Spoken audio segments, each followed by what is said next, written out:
여러분은 혹시 이렇게 살지 말걸 하고 후회되는 인생의 발자취가 있으신가요? 후회한다고 해서 바로 잡아지지 않더라도 지난 인생을 돌아볼 수 있는 기회가 된다면 그건 그거대로 보람된 순간이겠죠? 자, 오늘도 두 가지 사연 준비되어 있습니다. 나가지 마시고 끝까지 집중해서 들어주세요. 그럼 바로 시작할게요.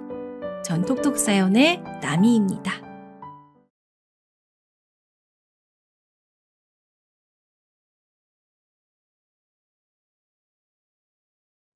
안녕하세요. 세상이 참 좋아졌습니다. 저 같은 늙은이도 원하는 대로 동영상을 이것저것 제 손으로 찾아보네요. 나쁘그런 이야기지만 여러분과 나눠보고 싶어 제 경험담을 사연으로 신청하게 되었습니다.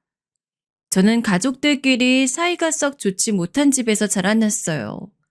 돈이 없고 궁핍해서 가족들끼리 불화가 있었냐고요? 그건 아니었답니다.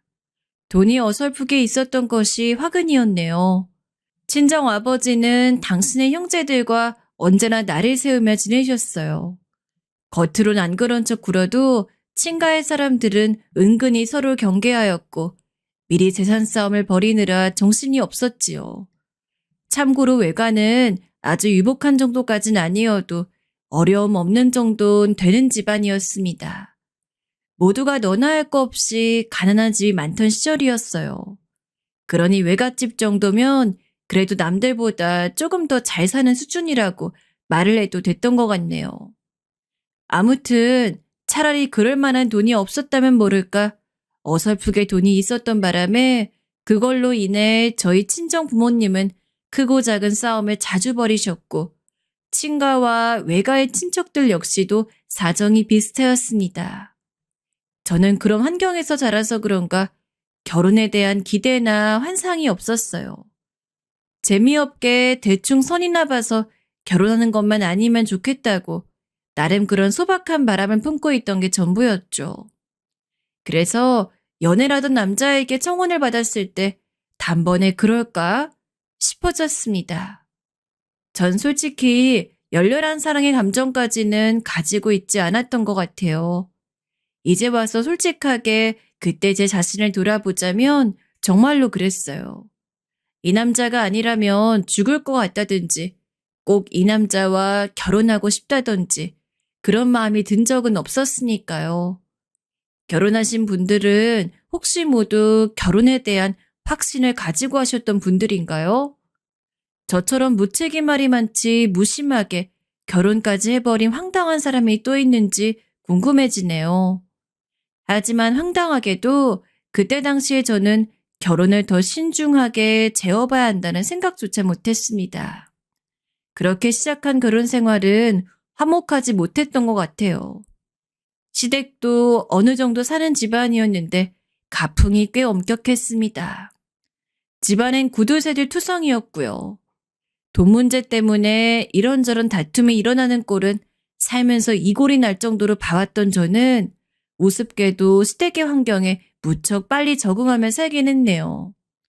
고된 시집살이도 그게 불합리한 행위인지 구분도 못하고 그냥 이악 물고 살았어요.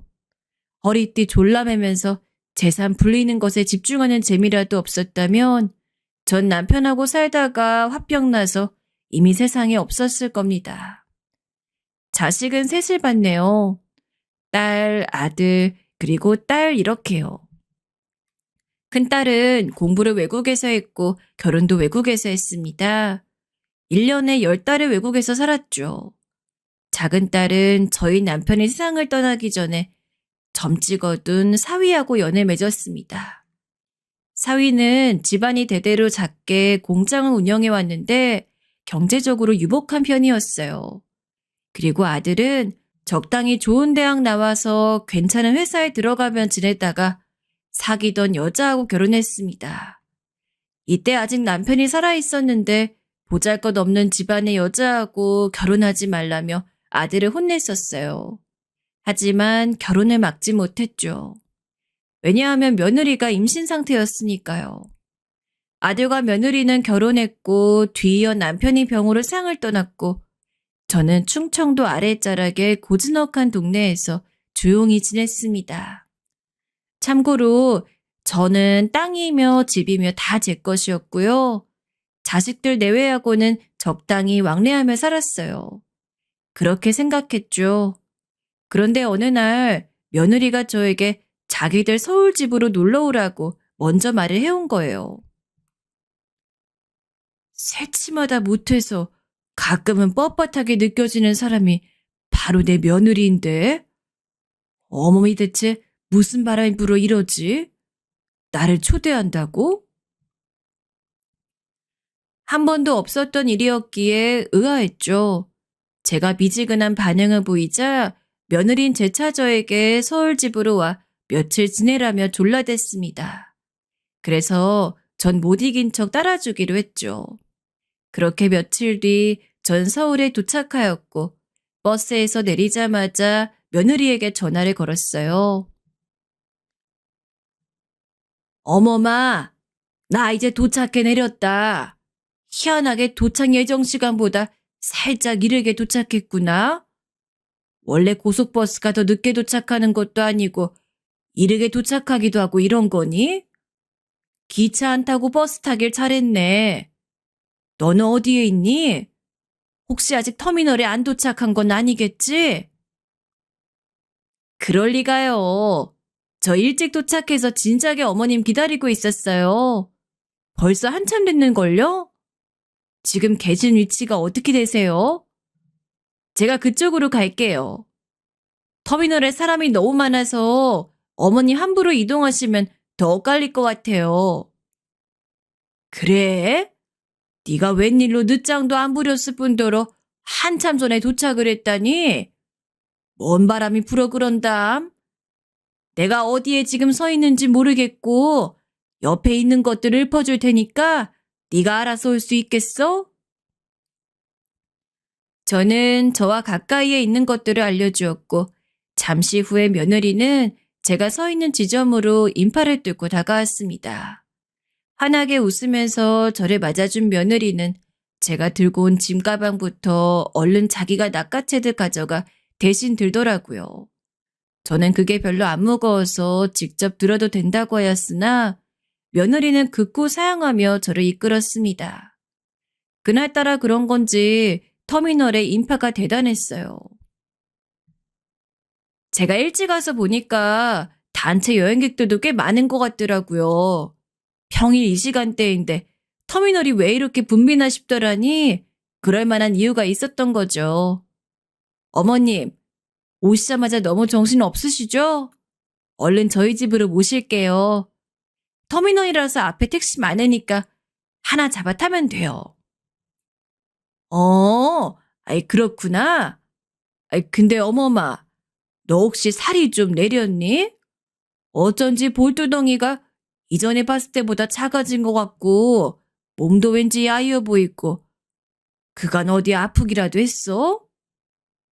네? 아, 아니에요. 아픈 건 아니었고요. 그냥 좀 다이어트를 했어요. 생각해보니까 제가 결혼하고 나서 살이 꽤 많이 쪘더라고요. 이러다가 한도 끝도 없이 살이 오를 것 같아서 마음먹고 다이어트를 해봤어요.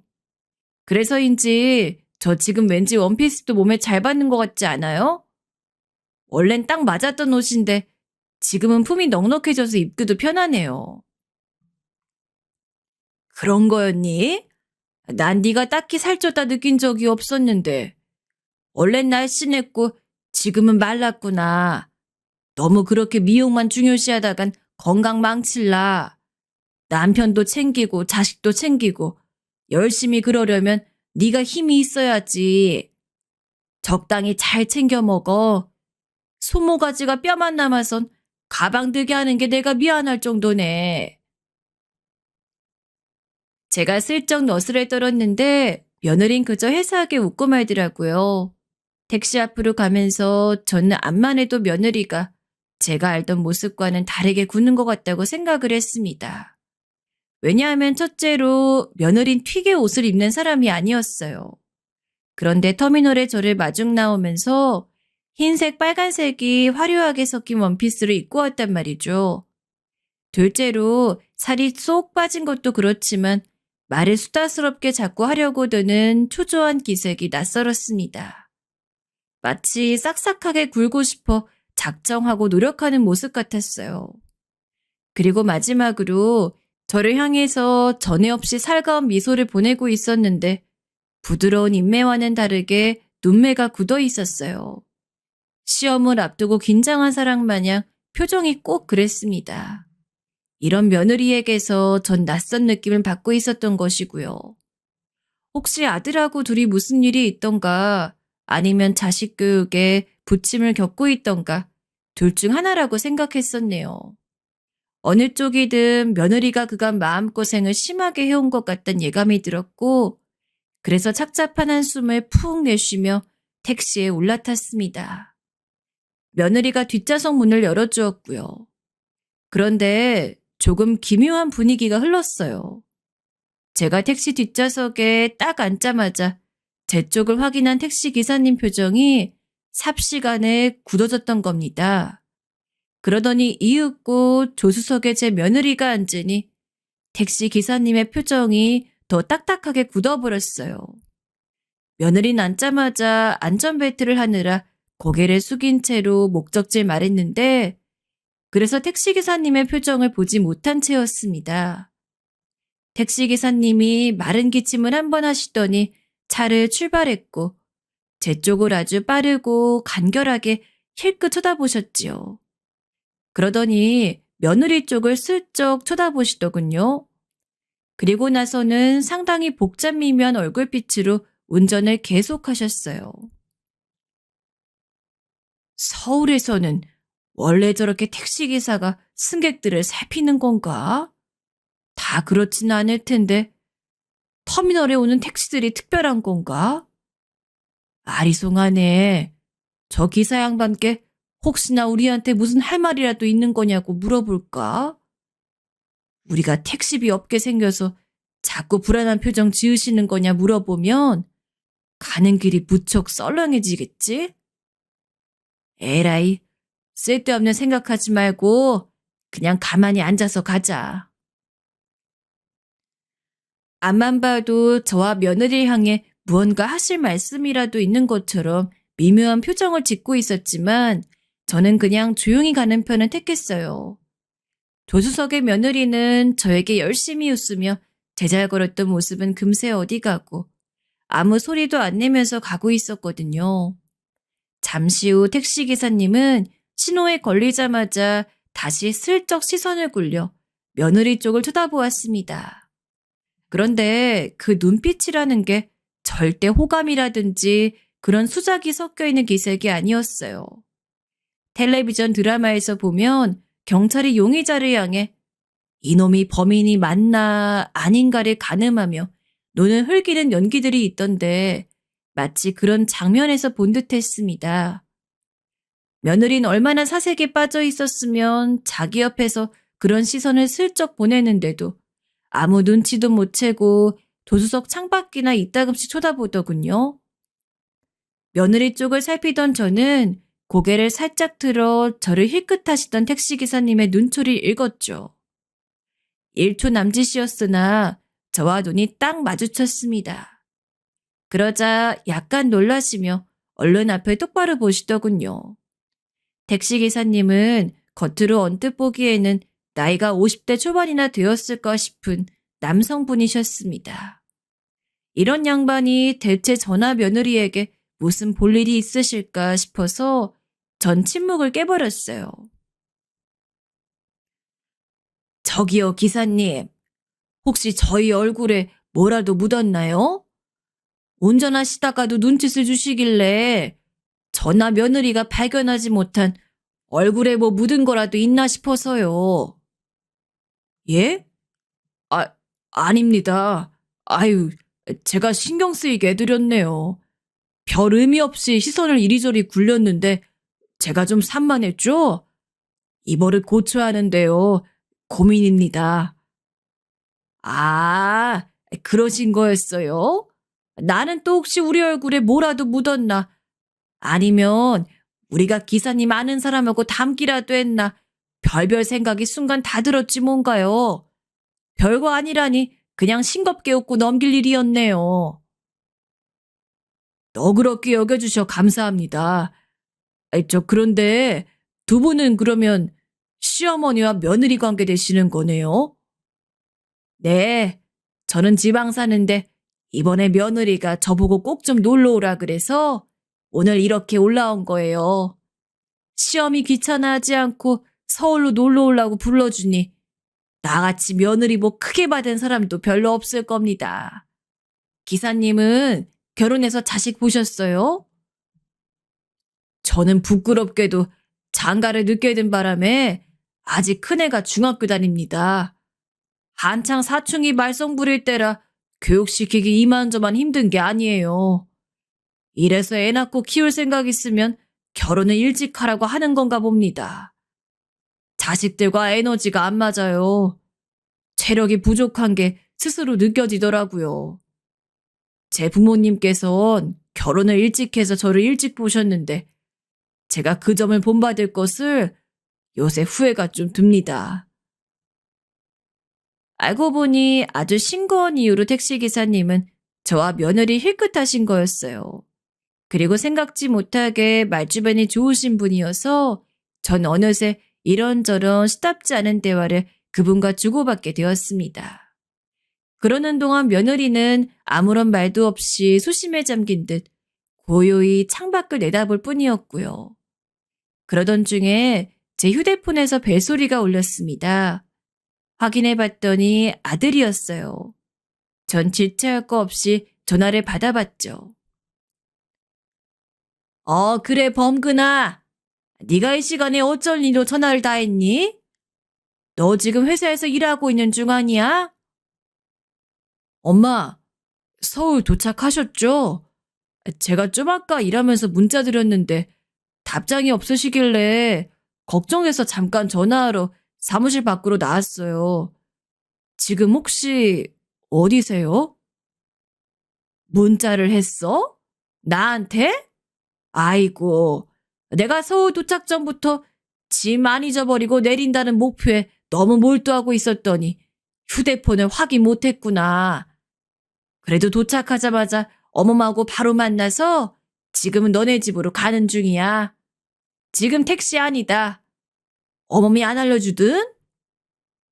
아, 아, 그게 제가 집사람하고 아직 연락을 안 해봤네요. 아무튼 무사히 도착하셨으니 다행이에요. 엄마, 이따 집에서 뵐게요. 왠지 아들의 목소리가 좋지 않았습니다.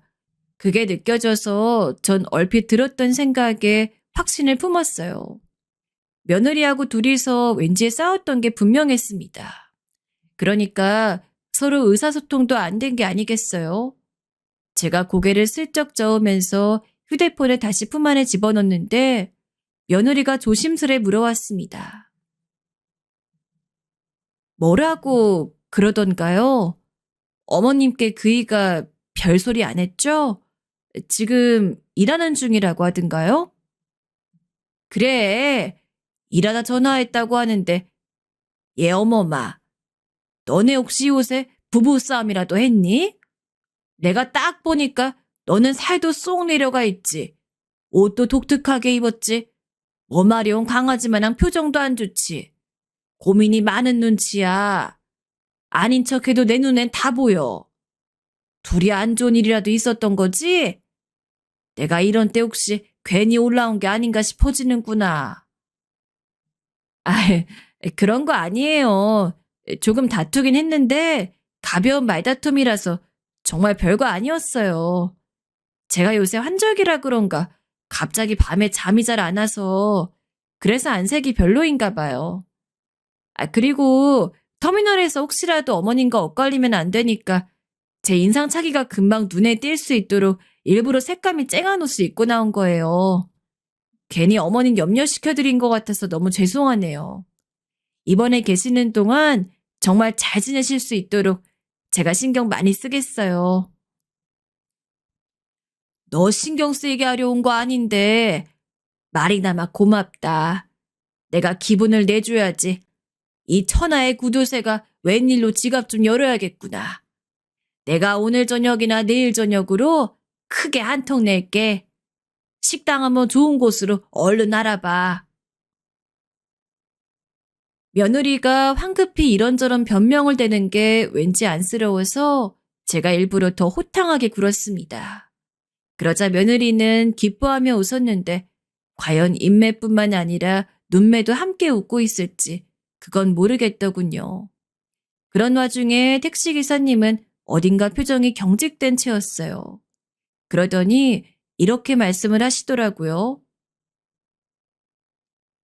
이런 질문 너무 사적이고 실례일 수도 있지만 어르신께서는 평소에 돈을 잘 안 쓰시나 보죠?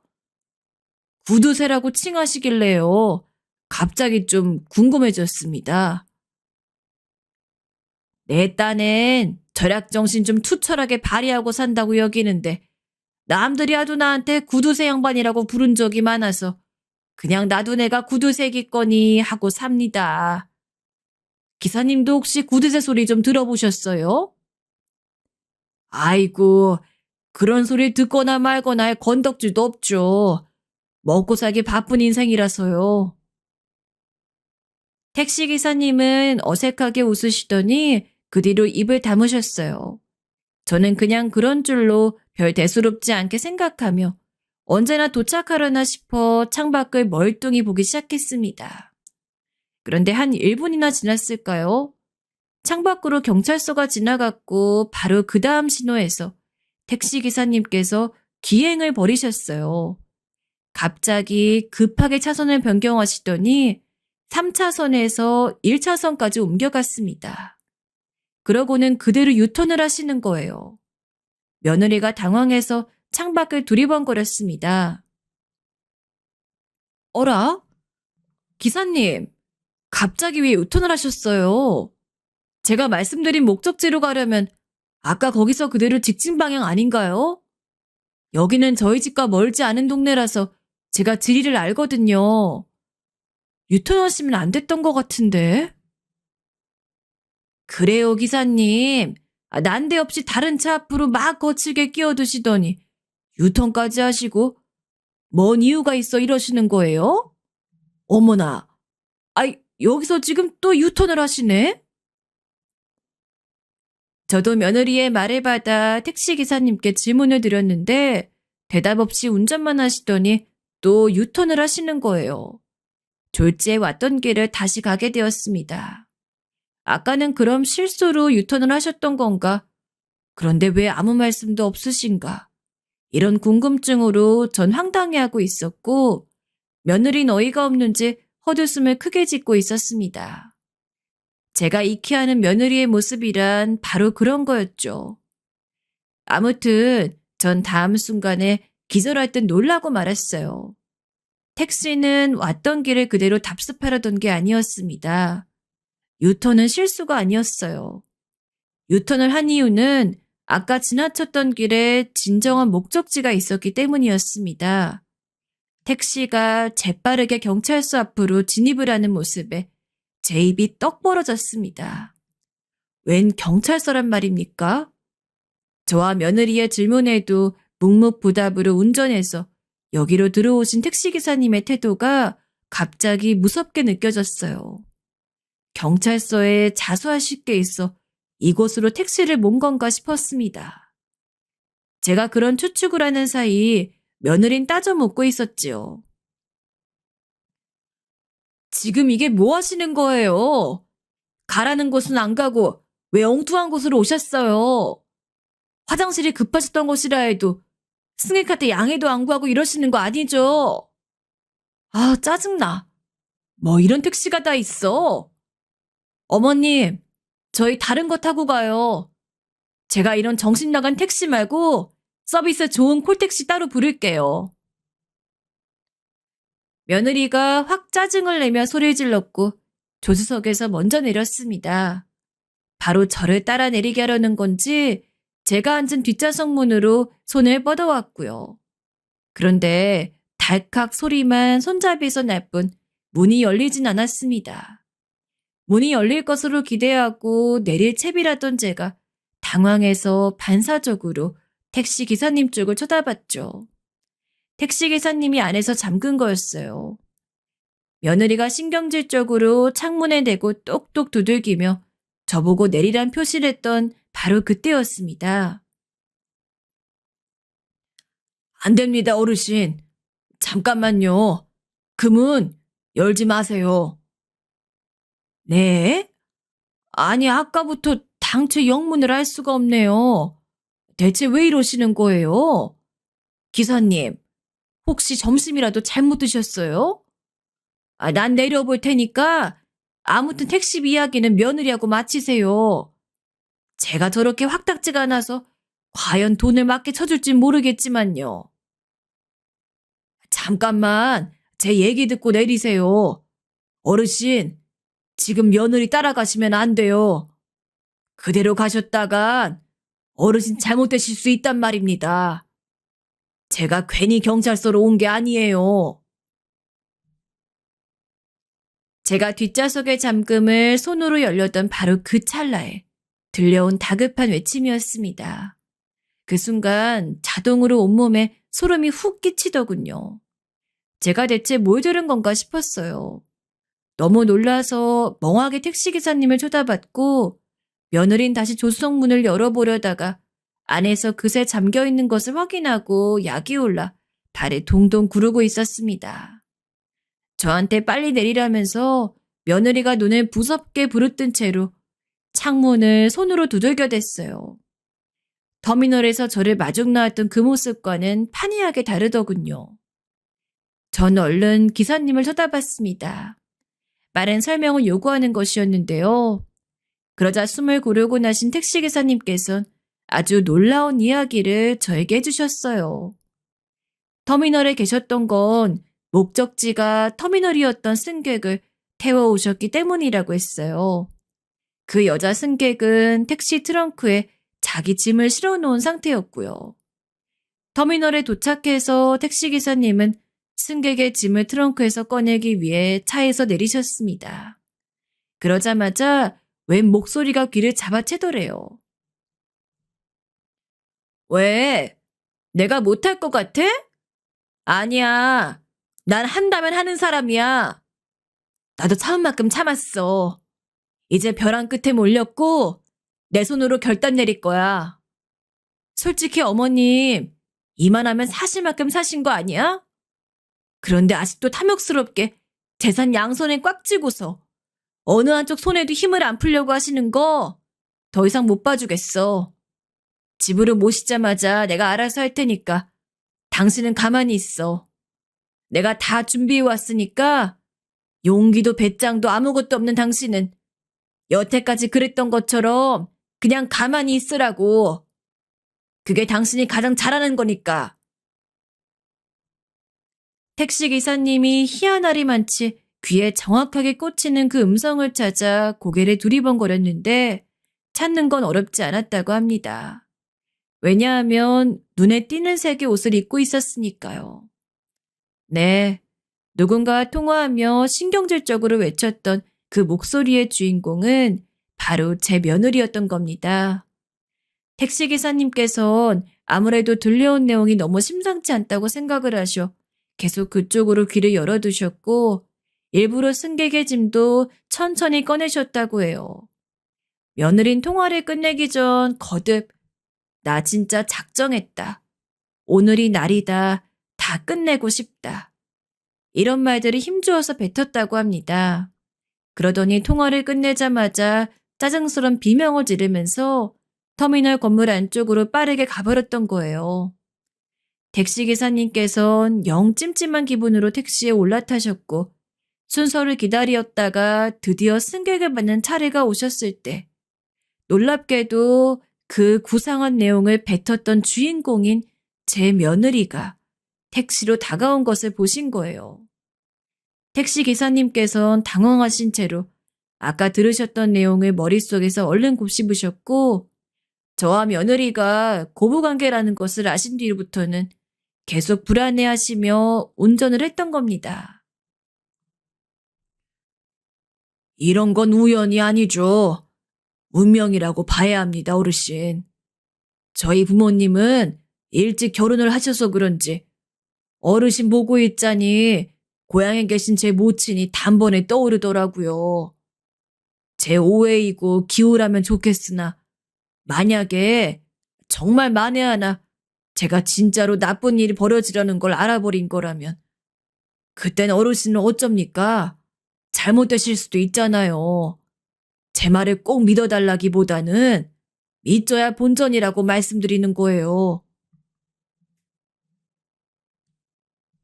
택시기사라는 직업은 아무래도 별별 승객들을 다 태우고 다닐 것이고 도로 위의 상황도 빠르게 대처해야 할 때가 잦겠지요. 그래서 침착한 순발력이라는 것을 발휘하셨던 건가 봐요. 어쩜 그런 상황에서도 저같이 나이 먹은 사람도 상황을 바로 이해할 수 있게끔 설명을 빠르고도 분명하게 해주실 수 있었던가 모르겠습니다. 택시기사님 말처럼 이게 운명이어서 그랬던 걸까요? 저는 도저히 믿을 수 없다는 눈으로 택시 밖의 며느리 쳐다봤습니다. 제가 설명을 듣는 동안 며느리 쪽이 잠잠하다 싶었더니 이유가 있었더라고요. 바로 경찰이 다가와서 며느리에게 이것저것을 묻고 있었으니까요. 여기에 택시가 왜 서 있는지, 택시문은 왜 두드리고 있었는지, 경찰은 그런 것을 묻고 있었는데 이 대목에서 중요한 것은 그런 간단한 질문에도 며느리가 머뭇거리며 상황을 빠져나가지 못하고 있다는 것이었어요. 마치 택시기사가 이상하다고 얘기를 했다가는 경찰 조사를 함께 받게 되어 자기의 들키고 싶지 않은 부분까지 드러나게 될까봐 그런 경우까지 염두에 둔 것 같았습니다. 그렇지 않고서야 경찰의 질문에 계속 머뭇거리며 답을 회피할 이유가 없었죠. 전 며느리의 그런 태도에서 한 가지 슬픈 확신을 하게 되었고 택시기사님 쪽을 바라보며 말했어요. 기사님이 여기 문 잠금 좀 풀어주시겠어요? 내가 이제 내려봐야 할 것 같습니다. 걱정은 하지 마세요. 기사님 해주신 이야기를 그저 흘려들을 정도로 내가 우매한 사람은 아니에요. 차분하게 웃음을 지어 보이자 택시기사님께서는 한숨과 함께 잠금을 풀어주셨고 저는 드디어 제 손으로 그 문을 열고 내렸습니다. 그러자 며느리가 아주 혼란스러운 얼굴로 저를 쳐다보더라고요. 제가 내리지 못하도록 택시기사님께서 만류하며 외치시는 걸 며느리도 이미 다 눈치를 챈 뒤였으니 제가 어떤 생각을 하고 있는지 그걸 불안해하는 것 같았어요. 키가 훤칠한 경찰이 저에게 혹시 무슨 일 있으신 거냐고 물어왔고 전 눈으로는 여전히 며느리 보며 경찰에게 대답했습니다. 저는 터미널 앞에서 택시를 타고 며느리와 제 아들이 사는 집으로 가고 있었습니다. 그런데 갑자기 택시기사님께서 여기 경찰서로 택시를 모시더군요. 이유를 물어봤더니 여기 있는 제 며느리가 저를 해칠까봐 걱정이 돼 그렇다고 하셨어요. 터미널에서 저를 겨냥해서 며느리가 나쁜 계획을 하고 있다는 걸 기사님이 우연히 들으셨다고 하더라고요. 그래서 지금 여기서 이러고 있는 것이에요. 제가 어떻게 해야 좋을까요? 아무리 그래도 제 며느리 의심할 순 없으니 순순히 집으로 함께 가는 게 낫겠지요? 사실은 심장이 떨리고 있었으나 택시기사님께서 저에게 빠르지만 차분하게 설명을 잘해주셨던 것을 떠올리며 저도 최대한 그렇게 해보려고 했습니다. 경찰은 눈이 휘둥그렇게 변해서 저와 며느리를 번갈아 쳐다봤고 그때 운전석에서 내린 택시기사님께서 부연 설명을 하기 시작하셨어요. 경찰이 택시기사님의 이야기를 듣는 사이 며느리가 저에게 결백을 주장해 왔습니다. 어머님, 저 지금 너무 당황해서 말이 잘 안 나올 지경이에요. 대체 이게 다 무슨 상황인가요? 제가 어머님을 해칠 거라고요? 진짜 기가 막히네요. 이런 코미디 같은 상황은 세상에 또 없을 것 같아요. 너무 어이가 없어서 억울하단 말도 못하겠어요. 왜 못하니? 억울하다면 어떤 상황에서건 억울하다고 말을 똑바로 하는 게 맞지. 어머마, 난 너를 당연히 믿고 싶은데 네가 왜 이렇게 미심쩍게 나오는지 나는 그게 이해가 안 되는구나. 네가 거울을 볼 수 있다면 지금 네 얼굴이 얼마나 초조해서 환장한 상태인지 확인할 수 있을 텐데 말이야. 제가 그렇게 말하자 며느린 소름이 돋는 듯 몸을 크게 움찔거리더니 이윽고 불안한 표정으로 택시의 창문을 바라보더군요. 썬팅이 돼 있는 창문은 어느 정도 거울의 역할을 해주었습니다. 불안하게 다가가서 그걸 쳐다보니 결과물이 어땠겠나요? 당연히 불안해서 어쩔 줄 모르는 얼굴이 그 안에 담겨 있었지요. 며느리가 얼른 뒷걸음질을 치더니 자기는 아무 잘못 없다면서 고개를 젓기 시작했습니다. 그때 경찰이 심각한 얼굴로 저에게 가까이 다가오며 묻더라고요. 어떻게 하시길 원하냐는 이야기였습니다. 아직 아무런 일도 벌어지지 않았고 한낱 의혹일 뿐 정식으로 신고가 들어온 것도 아니었죠.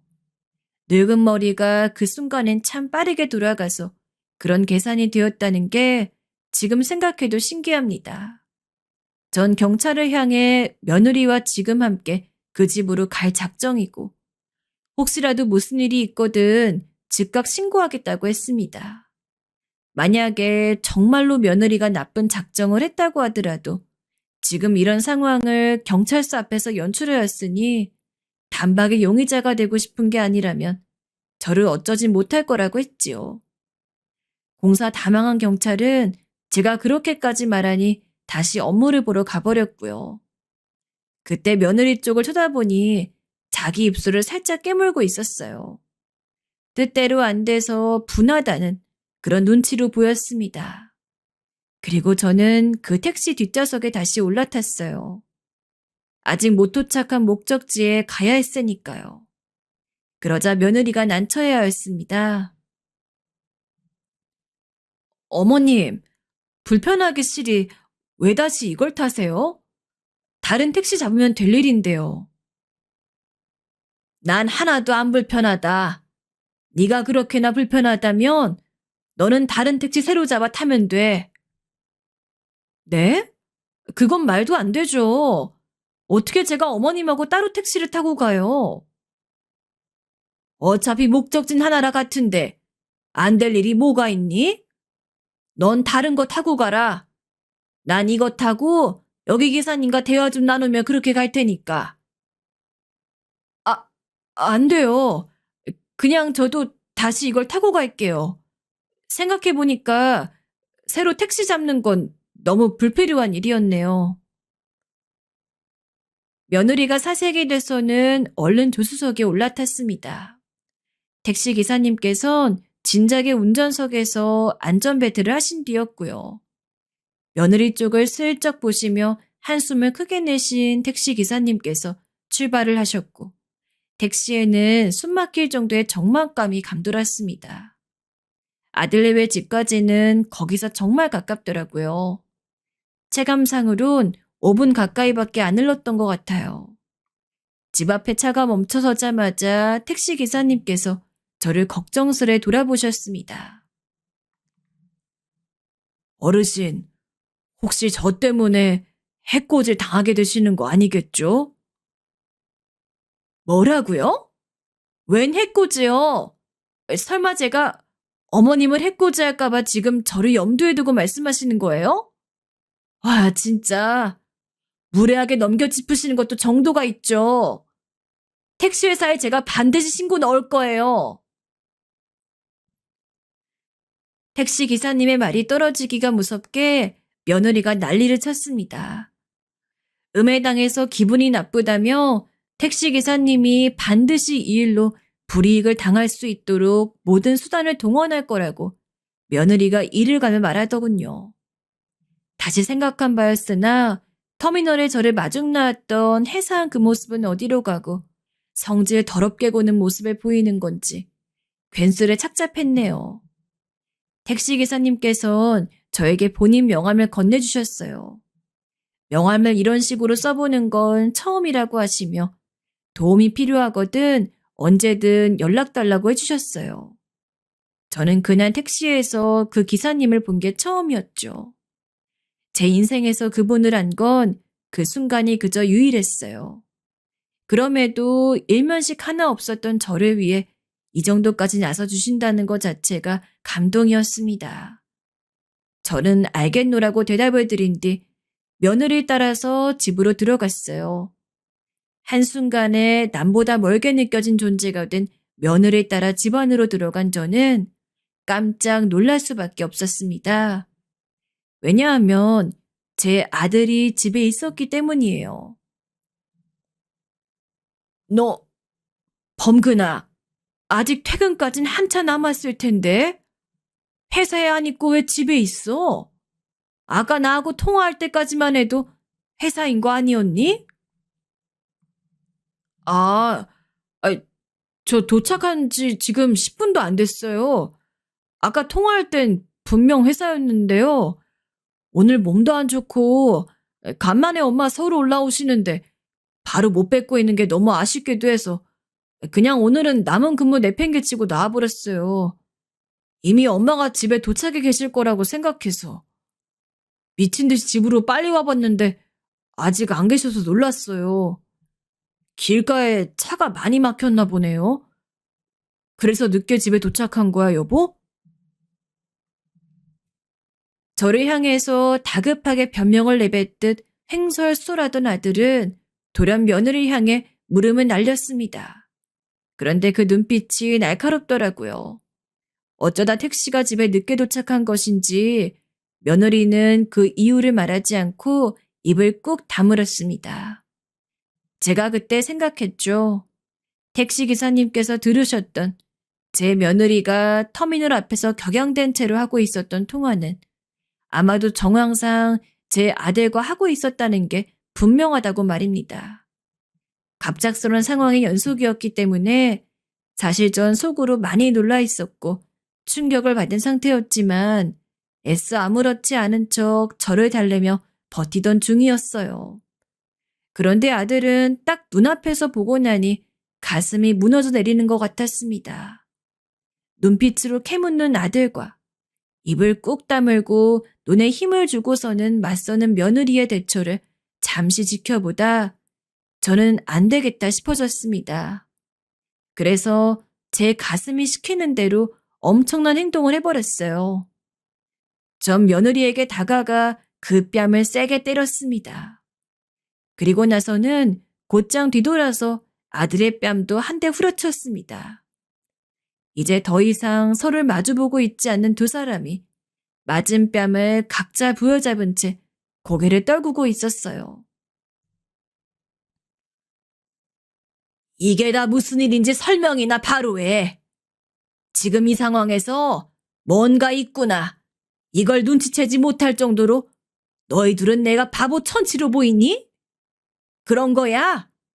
아니면 나를 능욕하려고 작정들이라도 했어? 어머마, 너부터 대답을 해봐라. 그래서 이 집에 나를 해하려고 준비한 게 있니 없니?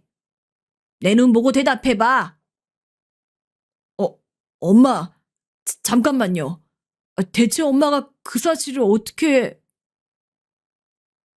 저는 며느리 향해서 물었는데 깜짝 놀란 아들 쪽에서 대답이 나왔습니다. 엄격거려 놀라서 그런 말에 뱉은 아들은 아차 싶었는지 손으로 자기 입을 틀어막더군요. 전 눈시울이 뜨거워졌고 가슴은 더 타오를 듯 뜨거워지고 말았습니다. 울분인지 뭐였는지 모르겠어요. 그냥 갑자기 막 미칠 것 같더라고요. 며느린 자기 입술을 곧 피를 낼 것처럼 아주 꽉 깨물고 있었고 저는 그 모습을 보니 더욱 미치겠어서 성큼성큼 집안을 활보해대며 뭐라도 찾아내려고 굴었습니다. 아들은 자기가 다 설명하겠다며 저를 붙잡으려 했고 저는 그걸 뿌리치며 집안 곳곳을 뒤졌어요. 그런데 문득 부엌에 식탁에 올려져 있는 것들이 보이더군요. 웬 빵이며 과자 같은 것들이 잔뜩 있었어요. 전 홀린 듯이 그쪽으로 다가갔고, 그러자 며느리가 갑자기 다가와 제 다리를 붙잡으며 주저앉았습니다. 죄송합니다, 어머님. 제가 잘못했어요. 제가 잘못 생각했어요. 잠깐 정신이 나갔었나 봐요.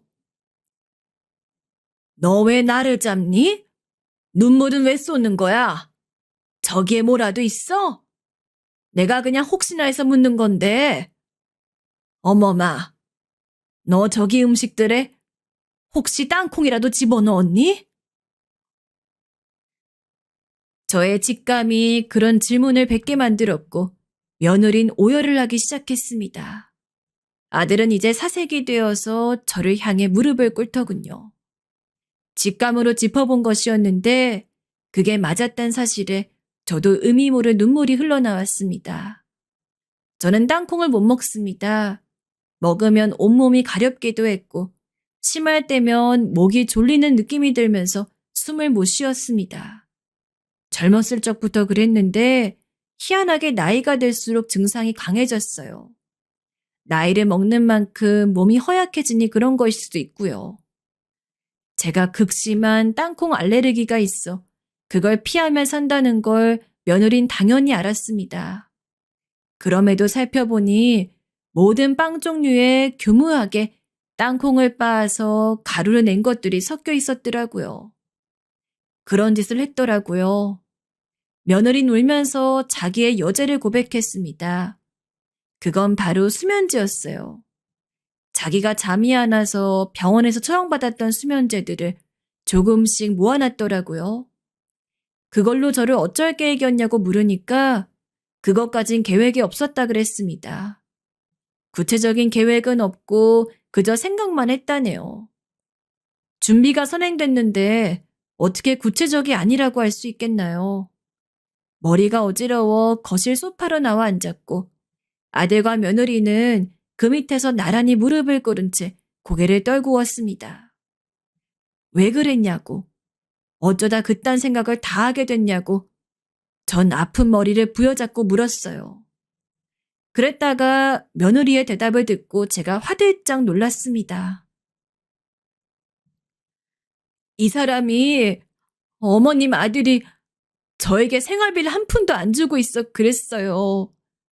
어머님도 아시겠지만 저는 친정이 어려워서 손 벌릴 것도 없는 사람이에요.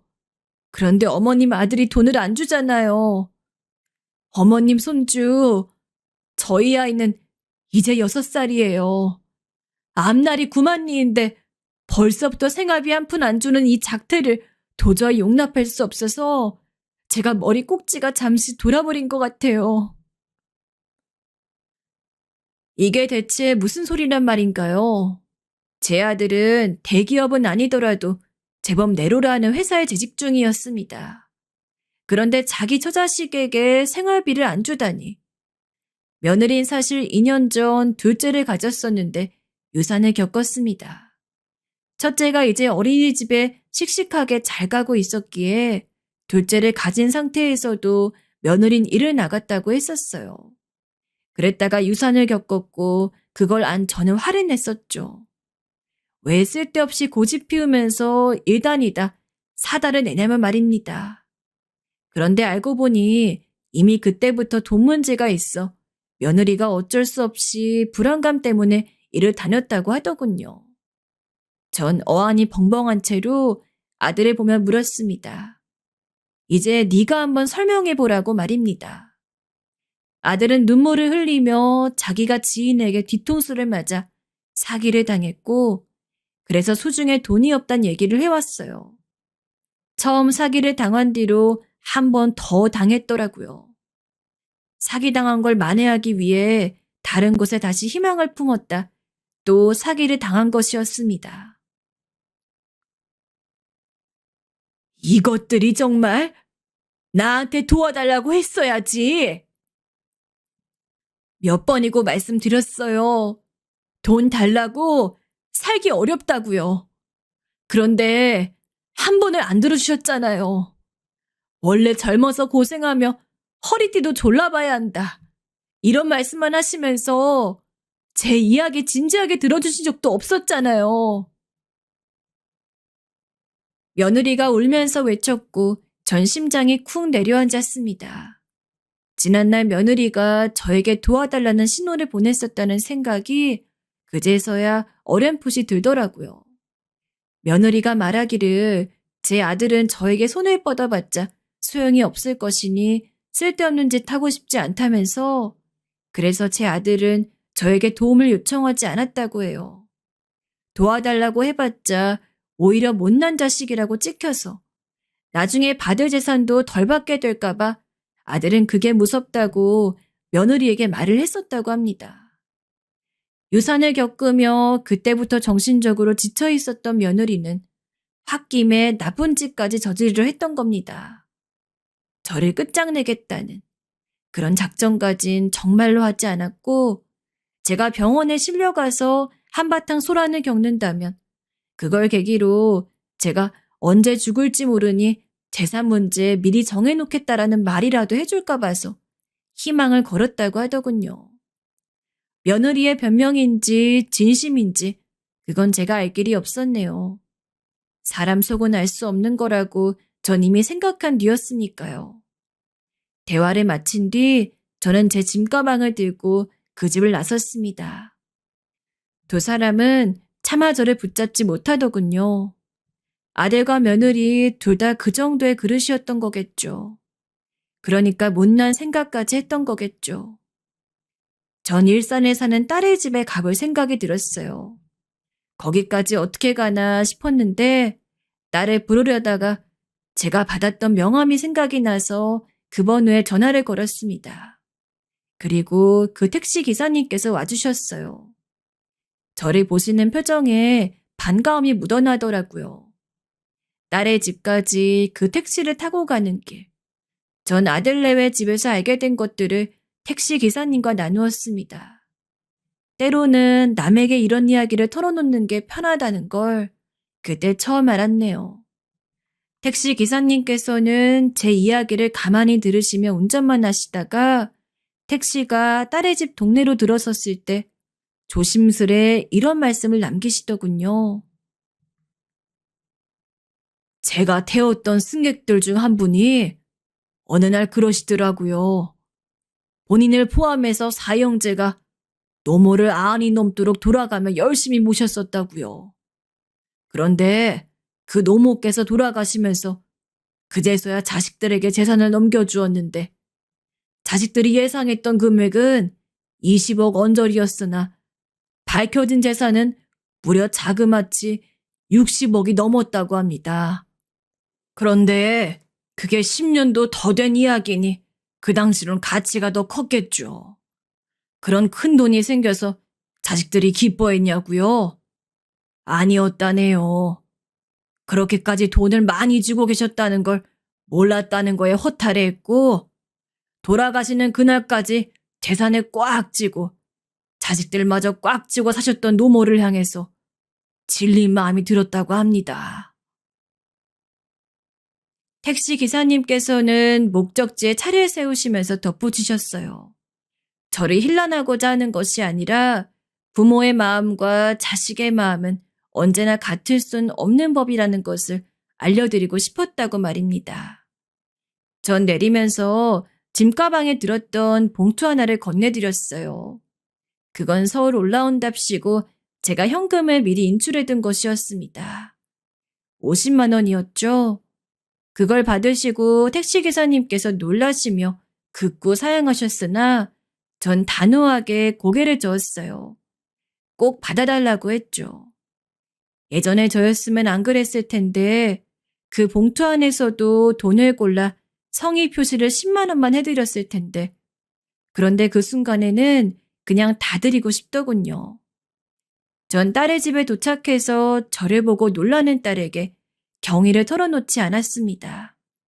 하지만 딸이 아들과 통화하면서 언성을 높이는 걸 들었죠.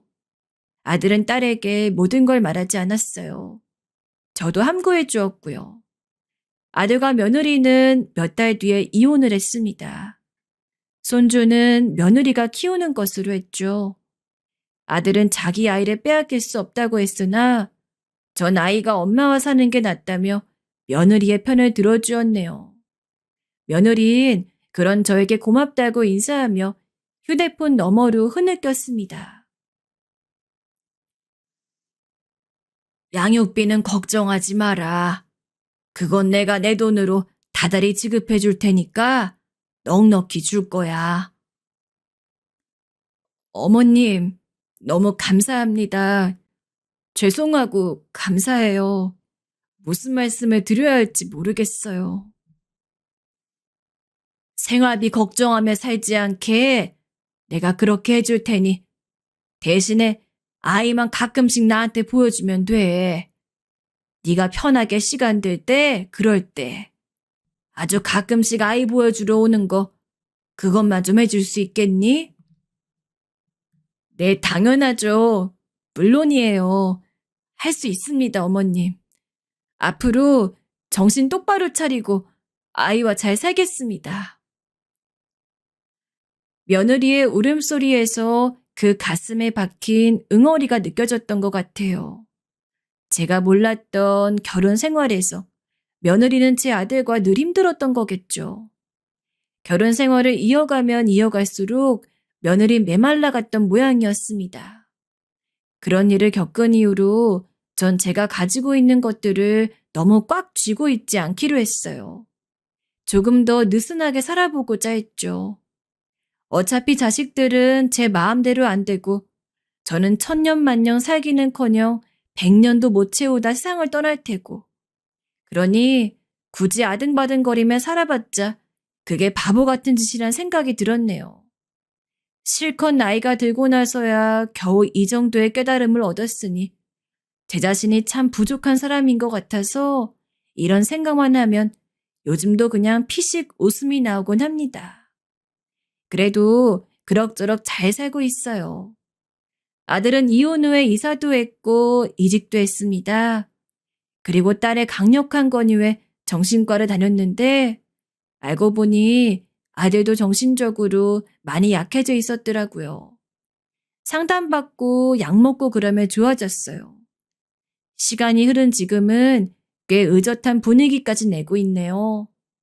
며느리도 전보다 확실히 잘 지내는 중이고 손주는 많이 커서 사춘기 왔다고 제법 반항도 하고 그런답니다. 차마 어디 가서 꺼내지 못하는 제 이야기 이렇게나마 털어놓아 보니 속이 후련하기도 하네요. 앞으로 흘러가는 대로 더 잘 살아봐야죠.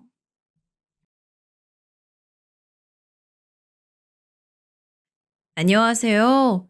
최근 너무도 비참한 일을 겪고 살아가고 있는 한 남자입니다. 얼마 전까지도 모든 걸 내려놓고 겨우겨우 숨만 붙은 채로 살고 있었는데 다행히 친구의 도움으로 어찌어찌 일어나 보려 하고 있습니다. 오늘은 세상에 제 이야기 한번 남겨보려고 글을 쓰게 되었습니다. 우선은 제 못생긴 외모 이야기부터 해야겠네요. 지금이야 어느 정도 자기를 객관적으로 바라볼 줄 알지만 어렸을 적엔 그게 아니었어요. 사춘기가 되면서 외모에 관심이 생겼을 때에는 저도 이만하면 괜찮지 않나 하는 생각을 하곤 했죠. 그런데 남이야 뭐라 하든 보통 가족은 외모 갖고 뭐라 안 하잖아요. 그런데 제 어머니는 가끔 저를 보시면서 우울한 표정으로 할머니 닮아서 코도 낮고 못생겼다고 말씀하시곤 했어요. 전 아무렇지도 않은데 그러니까 사람이 괜히 기가 죽더라고요. 자신감도 떨어지고요. 중학교 때는 말도 좀 더듬고 행동도 어눌하고 그랬거든요. 그러다 중학교 2학년 때 저를 지독하게 괴롭히던 같은 반 녀석이 하나 있었어요. 야, 넌 어떻게 얼굴이 그렇게 생겼냐? 아유, 네 얼굴 보면 밥맛이 확 떨어져. 저만 보면 밥맛이 떨어진댔나? 아무튼 다른 반 애들까지 합세해서 왕따를 시켰습니다. 다들 절 보면 못생겼다고 손가락질을 했고 식판을 엎어버리거나 체육복을 숨기며 저를 괴롭혔어요. 너무나 서럽고 서글펐지요. 전 매일 학교 운동장 뒤에서 엉엉 울며 그 서러움을 달래야 했습니다. 그렇게 한 1년 정도 괴롭힘을 당하다 그 사실을 아버지가 알게 되었어요. 성민이, 너 왜 울고 있냐? 아버지, 전 아버지를 보다 왕따를 당하고 있다는 사실을 말씀드렸고, 아버진 학교를 찾아가 교무실을 엎어버리다시피 난리를 치셨습니다. 그놈들, 당장 나오라 해요. 우리 아들 괴롭힌 놈들 말입니다. 부모도 부르세요. 아버지는 그 아이들의 부모님들까지 불러서 호통을 치셨어요. 그 후에는 아무도 저를 괴롭히는 애들이 없었어요. 저희 아버지가 무서워 다들 절 피해갔지요. 절 괴롭히는 친구들이 없으니 그때서야 저도 좀 살 것 같았습니다. 아이들이 저와 여전히 놀지 않으려 했기에 외롭긴 마찬가지였지만 괴롭힘을 당하지 않는다는 사실만으로도 안심이 되었습니다. 고등학생이 되어선 공부에 전념했어요. 말 그대로 끈질기게 공부했습니다. 사실 제 의지라기보단 부모님이 성화를 부린 탓이긴 하지만요. 어쨌거나 열심히 하다 보니 아이들 사이에서 중학교 때 못생기고 지저분해 보이는 아이에서 수학을 잘하는 아이로 이미지도 바뀌었습니다. 그러면서 자신감도 조금씩 붙었고 친구들과도 잘 지내게 되었어요. 그런데 제 외모가 심각하게 못생겼다는 걸 깨달은 것은 고등학교 2학년 때였어요. 어느 날 친구가 와서 그러더라고요. 여자애들이랑 이야기를 하다가 나온 말인데 대학교 가서도 절대 연애 못할 남자애로 제가 뽑혔다고요. 친구 녀석은 뭐가 그리 우스워 죽겠는지 뒤집어지며 그 이야기를 하는데 이유가 충격적이었어요. 못생긴 것도 못생겼지만 평소 하는 짓이나 밥 먹는 것만 봐도 여자애들이 보기엔 혐오스럽다는 거예요. 물론 제가 생각해도 스스로가 산만하긴 했어요. 어렸을 적부터 집 분위기가 자유로워 집에서 그런 걸 배우지 못한 것도 있고 평소에 침착하지 못하고 좀 허둥지둥 하는 것도 있었고요. 그것 때문에 같이 어울리는 친구들한테서 비위상한다는 소리를 듣거나 비웃음을 산 적이 종종 있었으니까요. 그래도 그렇지 남 없는 데서 대학교를 가도 연애를 하네 못하네 하는 건지 정말 화나더라고요. 너무하다 싶었습니다. 더 열받는 건 그 이야기를 학원 선생님한테 했더니 그 사람도 거기에 동의하더라고요. 자기 같아도 나랑 밥 먹기 싫다면서요. 우스갯소리로 하신 말씀인 것 같았지만 어린 나이에도 상처가 되더라고요. 그러니까 그런 소리 듣기 싫으면 남 눈치도 좀 보고 조심스럽게 행동해. 정말 세상에 제 편이 하나도 없다는 생각이 절로 들었습니다. 저희 집 돈 받고 부리는 학원 선생님마저 대놓고 그런 소리를 하니 기가 막힐 수밖에요. 아무튼 친구들 사이에서 제 이미지가 쓰레기라는 것만 알고 저는 그냥 공부에만 몰두했습니다. 그때만 해도 그저 아버지 말처럼 남자는 그저 능력이라는 것을 믿어 의심치 않았어요. 그렇게 열심히 공부만 했고 재수까지 한 끝에 결국 원하는 대학에 들어가게 되었습니다. 그런데 인정하긴 싫었지만 그때 고등학교 동창들이 했던 말이 괜한 말이 아니더라고요. 무슨 예언 비슷하게 되어버렸어요. 대학교에 들어왔을 땐 나름 괜찮은 학교를 다닌다는 자부심에 자신감이 넘쳤어요. 같은 과 애들 중에 마음에 드는 여자애들도 많았고요. 그런데 고등학교 때나 대학교 때나 저를 대하는 여자애들의 반응은 냉랭하기만 했어요. 일부러 마음에 드는 여자애와 함께 분위기 좋은 술집에 단둘이 가서 비싼 술도 마시고 했는데 이것들은 도대체 받아먹을 때만 고맙다 그렇지 그때뿐이었어요. 딱히 저랑 단둘이서만 어울리고 싶어 하지 않는 것 같더라고요. 저도 남성으로 어필하고 싶어 별짓을 다 해봤어요. 방학마다 열심히 운동해서 1년 사이 덩치도 엄청 키워봤는데 딱히 알아봐주는 사람도 없고 대학 생활인데 뭐라도 재능을 만들어 보고 싶어 연극부에도 가입해서 열심히 활동도 해봤어요. 제가 생각해도 참 열성적으로 잘한 것 같고 연극 끝날 때마다 칭찬도 많이 받고 주변에서 연기 실력을 추켜 세워주기도 했어요. 그러면 그때는 저도 기분도 좋고 저를 좋게 봐주는 여자들이 많구나 하고 기대를 하게 되었어요. 제 연기를 칭찬해주는 여자애들과 잘해보려고 연락도 따로 해보았는데 그냥 연극 끝나면 땡이더라고요. 다들 약속이 있단 핑계로 저를 슬그머니 피했습니다. 친구로선 괜찮지만 남자로선 별로란 거였죠.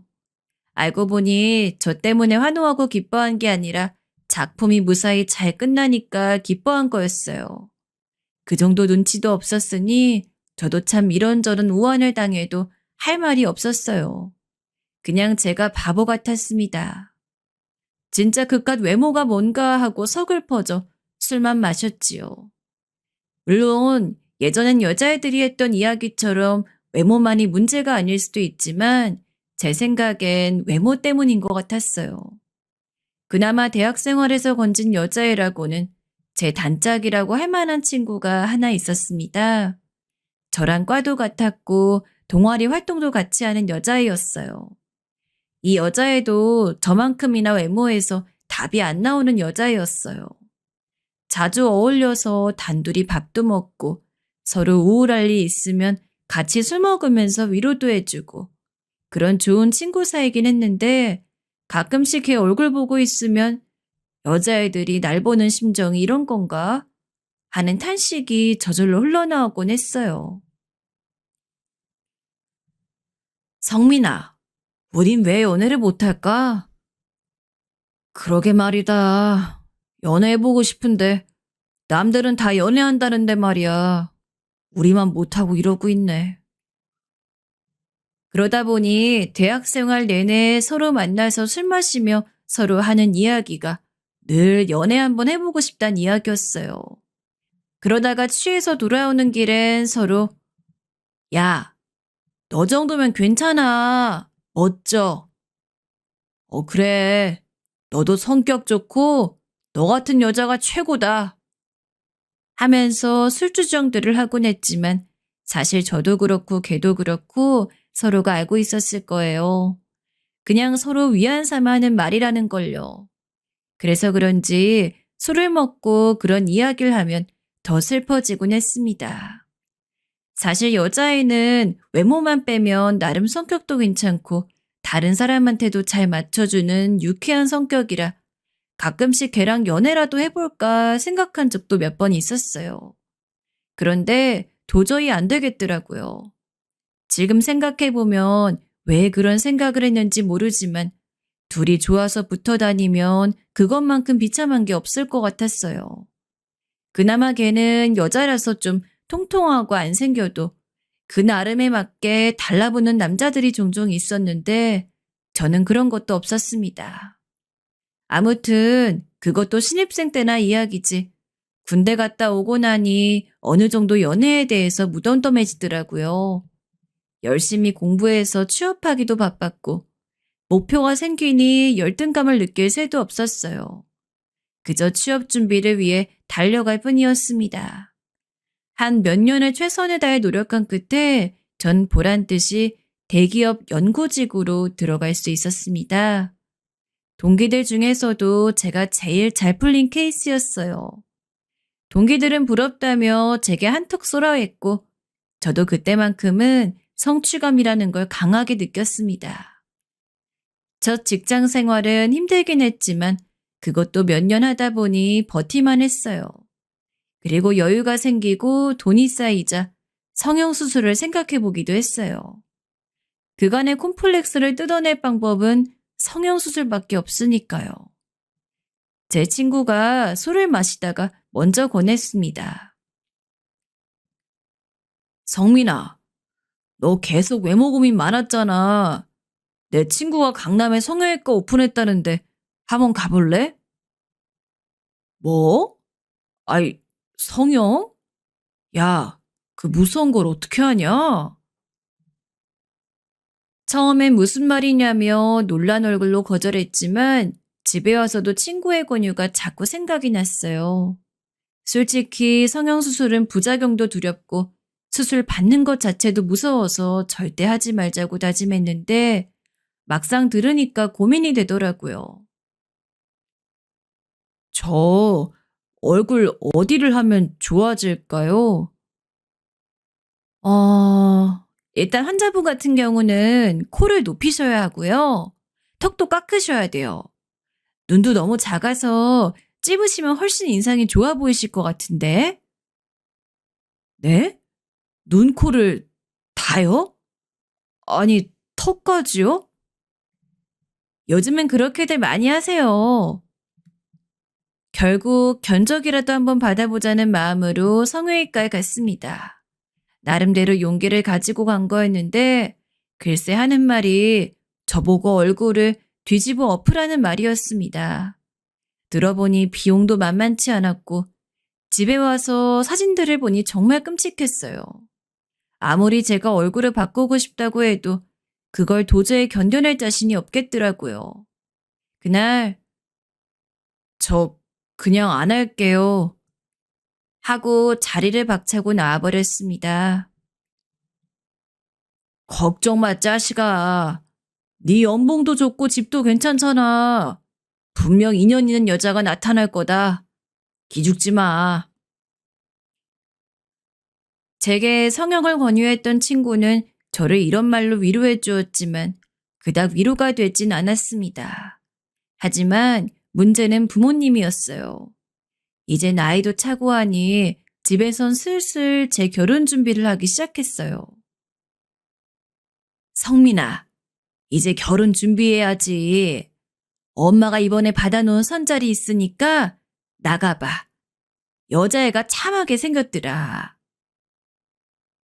어머닌 저를 위해 선자리를 많이 잡아주셨지만 정작 애프터 신청은 번번이 거절당하기만 했어요. 각오를 하긴 했지만 외모가 전부가 아니라 생각했는데 제 가치관이 부정당한 기분마저 들었습니다. 또 내가 어떻게 노력해서 이 자리까지 왔는데 결혼 시장에서마저 이렇게 안 팔리나 생각하니 참 황당한 마음도 들고 억울한 마음도 들었어요. 그러던 어느 날 아버지께서 제게 성민아, 네 사진 보여줬더니 꼭 만나고 싶다더라. 직업도 의사이고 얼른 만나봐라. 하시더라고요. 그토록 들뜬 아버지의 목소리를 들은 건 몇 년 만에 처음이었습니다. 아버지가 그리 강권을 하시니 도저히 거절할 수가 없겠더라고요. 저도 제 얼굴을 보고도 만나보고 싶단 여잔 처음인지라 기대를 안 가질 수가 없었지요. 안녕하세요. 아, 네. 안녕하세요. 하지만 그날의 선자리는 절망만을 안겨주었습니다. 저를 보자마자 여자분의 얼굴이 불쾌한 뭔가를 본 것처럼 확 굳어져 버렸습니다. 속으론 좌절감이 엉켜들어왔지만 나름대로는 어떻게든 대화를 이끌어 나가려고 노력했어요. 뭐 좋아하세요? 아, 취미가 등산이라고 들었는데 어디 산 가보셨어요? 하지만 여자분은 반복되는 제 질문에 귀찮다는 듯 대꾸를 툭툭 했고 나중에 못 들은 척까지 했습니다. 제 질문이 이어지는 동안 여자분은 제게 그 어떤 질문도 하지 않았습니다. 오로지 네네 하는 대답만 하더니 갑자기 그러더군요. 저 죄송한데 지금 약속이 생겨서요. 네? 지금요? 네, 가봐야 할 것 같아요. 부모님들께는 잘 만났다고 정리해 주세요. 그리고요. 얼굴이 사진과는 좀 다르시네요. 여자분을 보내고 배는 고파 혼자 멍하니 음식을 먹는데 너무 비참했습니다. 추적추적 비까지 내려 비를 맞고 차로 걸어가는 동안 죽고만 싶었어요. 아니, 이런 수치와 모욕을 당할 바엔 영원히 총각으로 늙어 죽는 게 낫겠다 생각했어요. 아버지, 저 더 이상 선자리 안 나가요. 죄송합니다. 뭐라고? 아니, 왜? 젊은 녀석이 뭘 한두 번 안 됐다고 풀이 죽어. 계속 인연을 찾아봐야지. 그렇다고 혼자 살 거냐? 젊은 놈이 왜 이리 배짱이 없어? 제가 선자리에 안 가겠다 하자 어머니도 아버지도 난리셨습니다. 특히 아버지는 더 안달을 해대셨지만 저라고 뭐 어쩔 도리가 있나요? 사실 제 조건만 보면 어디 내놔도 빠지는 조건이 아니었어요. 사업하시는 아버지 덕에 그래도 지역에선 제법 부자란 소리를 듣고 살았고 아주 대단한 명문대에 나오진 않았지만 어쨌든 그래도 당당한 대기업 연구사원이었으니까요. 그런데 그런 보람도 없이 선만 봤다 하면 여자들 표정이 확 식어 있으니 제 입장에서도 참 답답할 노릇이었어요. 그때서야 제 처지를 분명하게 깨닫기 시작했죠. 제가 아는 형님도 직업이 의사였지만 결혼하지 못하시고 혼자 늙어가시고 계시거든요. 저도 뭐 별반 다를 게 없었죠. 그나마 아는 여자라곤 대학 때부터 알던 그녀밖에 없으니 맨날 개나 만나 술이나 마시고 서로 신세한탄하고 그러고 살았습니다. 그러다가 제 인생을 송두리째 뒤바꿔 놓은 사건이 일어났어요. 하루는 아버지가 또 선자리가 생겼다고 이번엔 아버지 아는 분 통해 들어온 자리니 좀 단단히 준비를 하라고 하셨어요. 그때쯤엔 선보는 것도 지겨워서 이번에도 뭐 늘 그렇지 별거 있겠나 했어요. 그리고 솔직히 이제 좀 그만하고 싶은 마음이 커서 옷도 대충 입고 조금은 꾀재재한 모습으로 선자리에 나갔습니다. 심지어 시간을 착각하는 바람에 지각까지 했습니다. 안녕하세요. 권예나라고 합니다. 아이, 예나 씨, 기다리게 해서 죄송합니다. 저는 선볼 상대를 만나자마자 황급히 사과부터 했습니다. 그런데 고개를 들어보니 엄청 미인이 앉아 있었어요. 여태까지 별의별 이쁘고 콧대 높은 여자들을 다 만나봤지만 그렇게 얼굴이 오밀조밀하게 조화로운 여자는 처음 봤어요. 어디 한 군데 특별하게 튀는 구석이 없어 연예인 외모 정도까진 아니었지만 어디 그림에나 있을 법한 그런 미녀였죠. 긴 생머리는 단정하게 잘 관리되어 있어 한눈에 보기에도 차분해 보이고 귀티가 넘쳤어요. 뜻하지 않게 너무 예쁜 여자를 대하니까 뭔 말을 해야 할지 몰라서 어버버하고 있는데 대화 분위기를 편안하게 잘 이끌어주더라고요. 괜찮아요. 뭐 먹을래요? 여기 크림 파스타가 맛있다고 하던데. 아, 네. 저는 좋아요. 이야기를 하는 내내 저는 한 번 더 이 여자를 만나보고 싶은 마음이 들끓었습니다. 하지만 거절당할까봐 무서워서 말이 도저히 안 나오더라고요.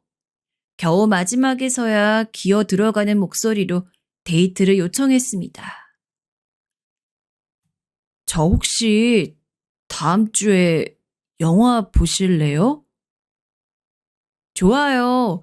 마침 새로 개봉한 영화가 있다는데 보고 싶었어요. 그분은 너무나 흔쾌히 받아주었어요. 말 그대로 기다렸다는 듯 흔쾌히요. 그날 집에 오는데 정말 태어나서 제일 신이 나고 기분 좋은 날이라 해도 과언이 아니었어요. 살다 보면 세상의 모든 것들이 아름답게 느껴지는 날들이 있잖아요. 그날이 딱 그런 날이었어요. 뜻하지 않은 모든 행운이 저에게로 온 느낌이었죠.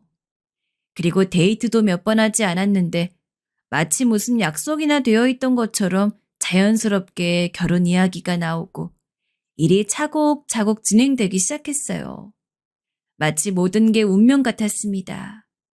여자친구를 만난 시기도 제가 그간 겪었던 고난도 모두 이 사람을 만나기 위해 일어난 일인가 싶었습니다. 신이 있다면 그 신에게 감사의 기도라도 올리고 싶었어요. 또 현실적인 문제도 걱정이 없었어요. 결혼하면 아버지가 집도 해주실 거고 버는 돈도 많겠다. 뭐 인생에 걸릴 것도 없었죠. 다만 한 가지 걸리는 게 있다면 그녀가 가끔씩 슬픈 표정을 잘 짓는 거였어요. 처음에는 그냥 차분한 성격인 줄로만 알았고 실제로 말하는 거나 성격도 차분하긴 했는데 그거랑은 조금 다른 묘한 우울 같은 게 있더라고요. 예나야, 오늘 혹시 안 좋은 일 있어? 나? 아니, 왜? 그냥 우울해 보여서 무슨 일 있나 하고. 제가 걱정이 되어 물어보면 여자친구는 아무 일이 없다고 했습니다. 그저 일이 많아 피곤하다고 할 뿐이었죠. 사실 여자친구의 직장 얘기를 들어보면 일이 많아 보이긴 했습니다. 늘 일에 치여 사는 것 같아 마음이 안 좋았어요. 그래서 얼른 더 결혼을 서두르고 싶었습니다. 결혼하면 일하지 말고 당분간 푹 쉬어. 여행도 갔다 오고 하고 싶었던 것들도 마음껏 해. 운동 좋아하니까 운동도 열심히 하고. 돈은 내가 벌게. 저는 힘들어하는 여자친구에게 자주 이렇게 말하곤 했어요. 그때 여자친구를 위로할 수 있는 게 이것밖에 없기도 했고, 정말 결혼을 해서 여자친구를 일에서 해방시켜주고 싶었거든요. 여자친구와 만나는 몇 개월 동안 전 일부러 친구들을 찾아 만나고 다녔어요. 결혼 소식을 알려준다는 핑계로 그녀를 친구들에게 자랑하고 싶었거든요. 점잖지 않게 동네방네 자랑한다는 게 조금 부끄러운 일이긴 했지만 그래도 사람 마음이 안 그렇더라고요. 예상대로 친구들도 다들 뒤집어졌어요. 찐따 같은 놈이 어디서 이렇게 이쁘고 어린 나네를 만났느냐고 웃으면서 축하해 주는데 걔 중에는 말도 안 된다는 놈도 있고 내심 부러워 미칠 것 같다는 반응을 한 놈들도 있었어요. 이제 과거의 제 모든 열등감은 저에게 전혀 문제가 아니었어요. 남자가 여자 때문에 이렇게 자신감을 얻을 수 있다는 것이 저도 믿기지 않았고 정말 너무나 꿈만 같은 시간이었습니다. 아내가 될 여자친구도 저를 많이 사랑하는 것 같아 정서적인 안정감도 느끼었고요. 그리고 결혼식 준비를 하면서 상견례 자리를 먼저 마련했는데 다행히 장인어른과 장모님은 무척 저를 좋아해 주셨어요. 자네가 우리 딸과 결혼한다 하니 너무 기쁘네. 이보다 더 기쁠 수가 없구만. 난 자네랑 우리 딸이 진즉에 잘 될 줄 알았어. 고맙습니다. 앞으로 잘 살아나갈게요. 믿어주셔서 감사해요. 장인어른은 이 결혼을 무척 기대하고 계셨다며 아이처럼 들떠하셨습니다. 그런데 장인어른이 말을 하는 내내 여자친구의 표정이 어딘지 모르게 좋지 않았어요. 급기야 배가 너무도 아프다면서 얼른 가자고 부추었습니다. 성민 씨, 나 배가 아파서 빨리 좀 일어나면 안 될까? 아이, 배가 아파? 알겠어. 저 장인어른, 장모님, 죄송하지만 예나가 배가 아프다고 해서 먼저 일어나야 할 것 같은데. 아이, 그래. 가는 길에 차도 막힐 것 같으니 얼른 일어나게. 그뿐만이 아니었습니다. 어쩐지 여자친구는 결혼식을 준비해 가는 동안 표정이 계속 좋지 못했습니다. 신혼집을 보러 갔을 때도 그랬고 저희 부모님을 보러 왔을 때도 억지로 웃는 듯 했습니다. 그런 여자친구를 보며 왜 그러냐고 묻기도 했지만 늘 애매모호한 답변으로 피해가니 괜히 압박을 주는 것 같아 더 물을 수가 없었어요. 그리고 마침내 결혼식이 진행되었습니다. 그런데 결혼식 동안에도 이상한 점이 하나 있었어요. 식장에 신부 친구들이 거의 오지 않은 거였어요. 온 사람이라곤 결혼 전에 잠깐 본 아내의 어릴 적 친구 한 명만 보이더라고요. 물론 아내가 친구가 별로 못 온다고 미리 말해주긴 했지만 마음에 걸리었습니다. 제 친구 한 명이 지나가는 말로 신부 쪽 친구들이 별로 없네 하고 말했을 정도였으니까요. 아내도 민망해하는 것 같길래 더 묻지 않았지만 확실히 이상하긴 했습니다. 신혼여행은 유럽으로 가고 싶었는데 그때는 코로나 때문에 뒤숭숭하던 때라 제대로 된 신혼여행은 나중에 가기로 하고 그냥 국내나 돌아다니는 걸로 대신했어요. 첫날 밤엔 무진장 긴장이 되더라고요. 나이 30이 넘도록 모태솔로였으니 신혼 첫날 밤이 첫 경험이 될 줄이야 뭐 저라고 생각이나 했겠어요. 그렇다고 자존심 상하게 누구한테 물어볼 수도 없고 그저 동영상 보고 혼자 상상 트레이닝하면 최대한 티 안 내려고 갖은 준비를 다 했어요. 그런데 막상 첫날 밤이 되니 아내가 거부를 하더라고요. 마침 몸도 안 좋은 데다 하루 종일 돌아다닌다고 무리를 했더니 피곤하고 몸이 아파 도저히 그럴 상황이 아니래요. 잔뜩 기대하고 있던 중에 뭔 날벼락 같은 소린가 싶었지만 워낙에 착한 여자인데다 진짜 수척한 얼굴을 하고 울듯한 표정으로 미안해하니 뭐라 더 조를 수도 없더라고요. 일단 배려해야겠다는 생각이 들어 기다리려고 했어요. 신혼여행이 끝나고 보름이 지나고 한 달이 지나가도 아낸 밤만 되면 늘 침대에 누워 두 손을 모으고 그대로 잘 준비만 했어요. 원래 잘 아프다 그러니 뭐라 화도 못 내고 그냥 매번 이야기나 좀 하다 잠들 수밖에 없었어요. 하지만 그보다 더 걱정스러웠던 건 아내의 얼굴이었습니다. 아내는 점점 말라갔습니다. 잘 먹지도 않았고 먹으려 하지도 않았어요. 당신 이러다 큰일 나. 좀 먹으라고. 대체 뭐가 문제야? 급기야 제가 속상한 마음에 소리치기도 했지만 그때마다 아내는 눈물만 떨구었어요. 결혼을 하고 일을 그만두면 행복해할 줄 알았는데 어쩐지 더 불행해 보였습니다. 마치 저와 결혼한 게 실수인 것처럼요. 마냥 행복할 줄 알았던 신혼생활이 그렇게 되니 저도 기분이 좋지 않았습니다.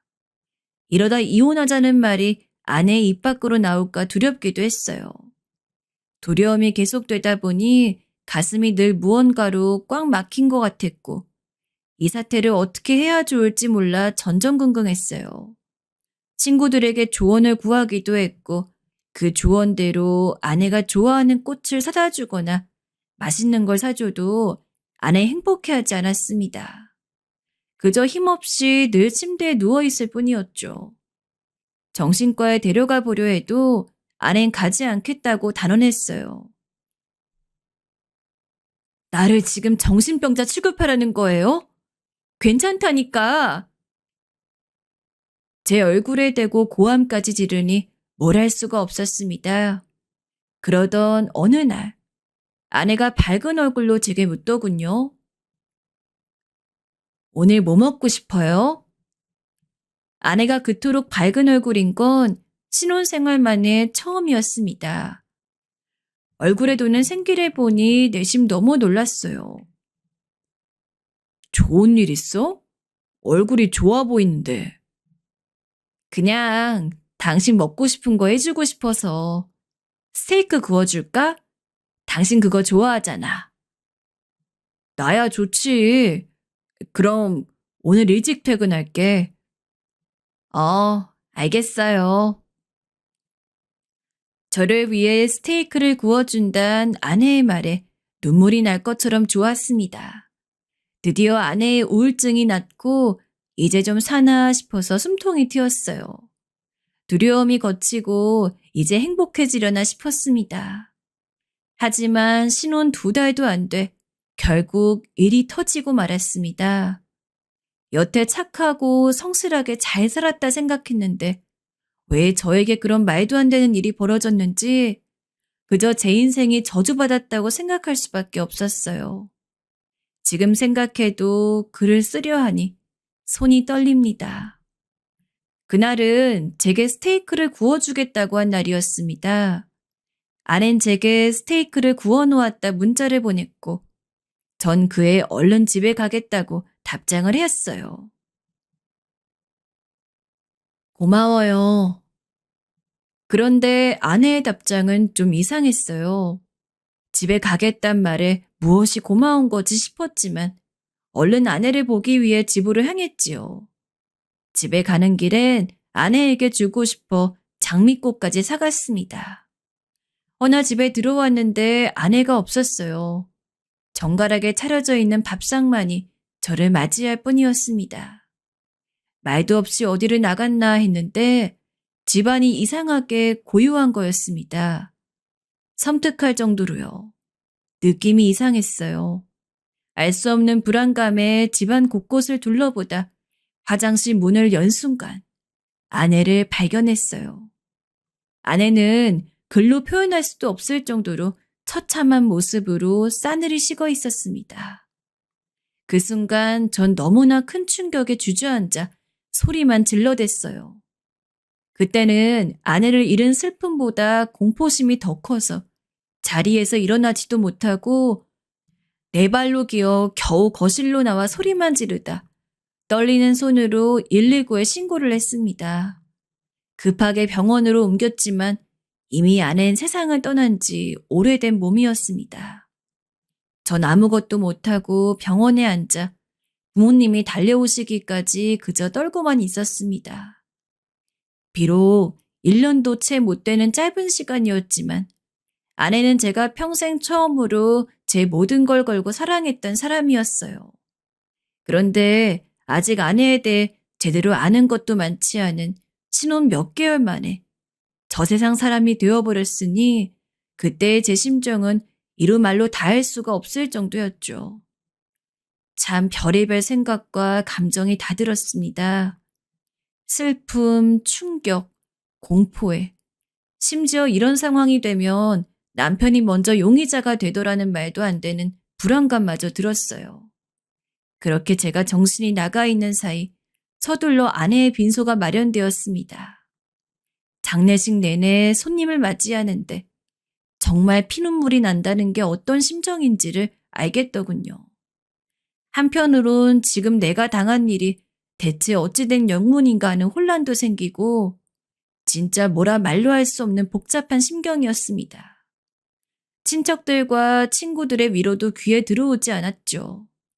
그런데 그 와중에 좀 이상했던 건 문상을 온 아내의 친구들의 반응이었습니다. 고인에게 예를 표하고 나면 당연히 상주인 저와 인사를 하거나 위로를 하는 것이 보통일 텐데 다들 문상을 마치면 싸늘한 표정으로 저를 보거나 외면하고 떠나버렸죠. 한두 명이 그러는 게 아니라 다들 하나같이 그러니 도대체 이게 무슨 경우인가 하는 생각이 들었습니다. 슬픔을 주체할 수 없어 몸도 못 가눌 지경인데도 그런 반응들이 내내 신경이 쓰였지요. 그런데 장례를 마치고 집에 돌아와서야 그 이유를 알 수 있었습니다. 아무리 찾아도 아내의 유서를 발견할 수 없어 유서가 없는 것으로 했는데 장례식을 마치고 집에 와보니 미처 신경 쓰지 않았던 화장대 서랍 안에 노트가 한 권 놓여 있더군요. 그 안에 적힌 아내의 마지막 말을 읽어보니 이 모든 사건의 전말을 알 수 있었습니다. 아내가 여태껏 저와의 관계를 거부했던 이유도, 식장에 신부 친구들이 없었던 이유도 알게 되었지요. 성민 씨께. 성민 씨, 우선 정말 죄송합니다. 지난 몇 개월 동안 배려심 많은 성민 씨 덕분에 참 감사했어요. 성민 씨는 너무 좋은 사람이지만 끝끝내 성민 씨를 진심으로 사랑할 수 없었어요. 이제부턴 제가 오랫동안 지켜오던 비밀이자 말하고 싶었던 이야기를 말씀드리고자 합니다. 사실 저는 오랫동안 만났던 남자가 있었어요. 하지만 부모님의 반대 때문에 어쩔 수 없이 그 사람과 헤어지고 성민 씨를 만났습니다. 성민 씨는 제게 무척 잘해줬고 저도 그런 성민 씨에게 고마웠어요. 그런데 얼마 전에 그 사람이 세상을 떠났다는 소식을 들었습니다. 그 사람은 저 때문에 모든 걸 버렸으니 이제 저도 그 사람과 함께 해야만 할 것 같아요. 성민 씨에게 용서해달라는 말 할 자격도 없는 것 같아요. 상처를 줘서 정말 미안해요. 부디 좋은 사람과 다시 만나시길 바랍니다. 유서를 읽는데 얼굴에 핏기가 싹 사라지는 서늘함을 느꼈습니다. 그리고 그간의 절망감과 슬픔도 함께 씻겨 내려가면서 정말 어이가 없어 웃음이 다 나오더군요.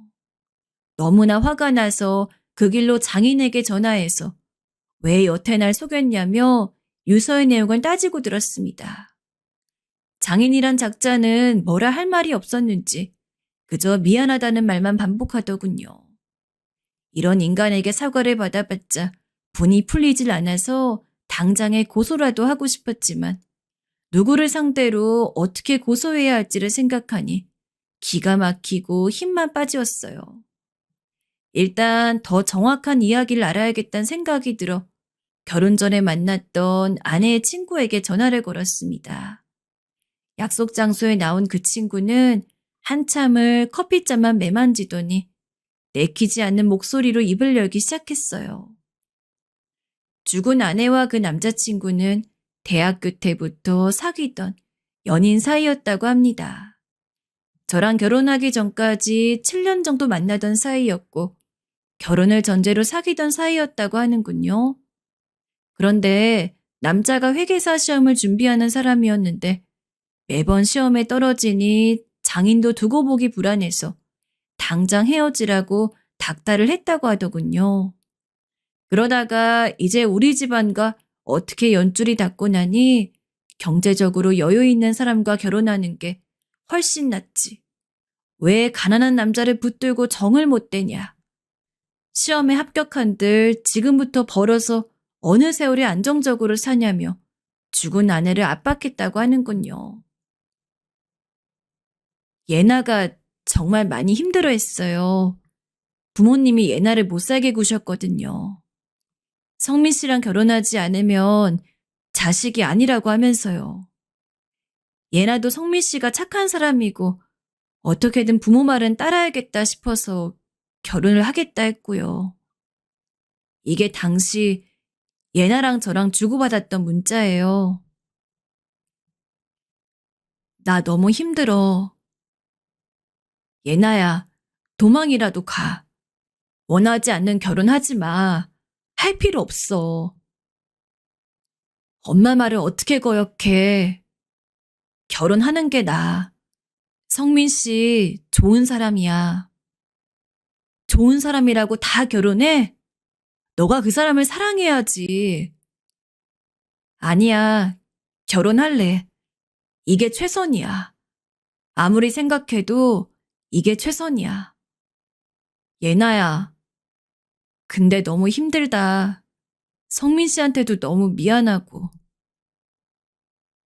결국 부모님 압박 때문에 마지못해 아낸 저와 결혼하게 되었고 끝내는 그 남자를 잊지 못하고 있다. 비보를 듣고 그 남자를 따라가게 된 거였습니다.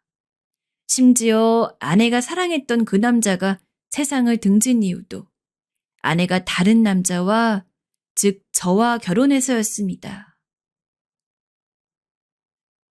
예나한테 정신 차리라고 어떻게든 살아야 한다고 했어요.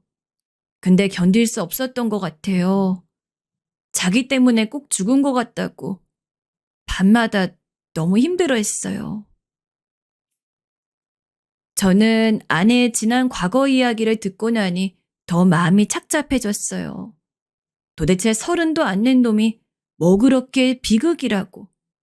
나약한 마음을 먹고 세상을 등지질 않나. 그랬으면 결혼도 한마당에 그냥 살면 되지. 그걸 따라가 버린 아내는 뭔지. 아니 지들이야 뭐 로미오와 줄리엣을 하든지 뭐라든지. 아무래도 좋은데 왜 나를 끌어들이나. 이런 말을 하고 싶었지만 사랑하던 아내가 저를 만나는 동안 그토록 많이 힘들어했고 그 마음을 적은 문자들을 보니 분노보단 슬픔이 더 차올랐습니다. 그냥 나한테 털어놓지 하는 생각도 들었어요. 만약 나한테 털어놓았다면 이런 비극적인 일은 생기지 않았을 것 같았어요. 제가 이혼을 해주면 되었으니까요. 그러면 아내도 사랑하는 그 남자를 찾아갔을 거고 적어도 제 집에서 죽음을 선택하진 않았겠죠. 전 아내의 친구를 만나고 돌아와서 독한 술을 한 번에 털어놓았습니다. 한동안 하늘을 원망했던 것 같아요. 내게 가장 사랑하는 사람을 주더니 이렇게 다시 빼앗아 가시고 또 나를 구렁텅이로 몰아넣는다는 생각에 사는 게 다 허무해졌습니다.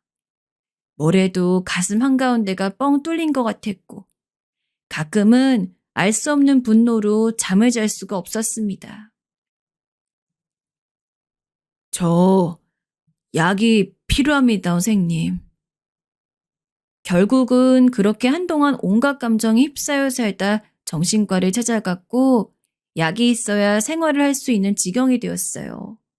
사실 일도 하지 못했어요.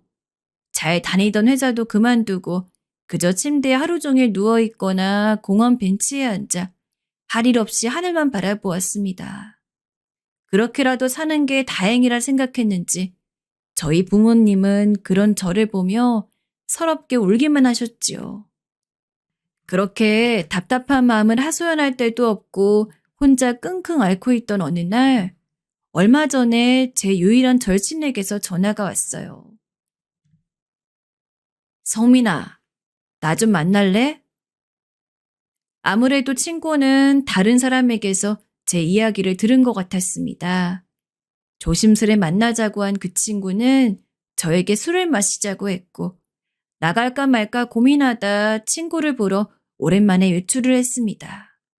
그리고 술을 먹다 하고 싶지 않았던 그 이야기까지 나누게 되었어요.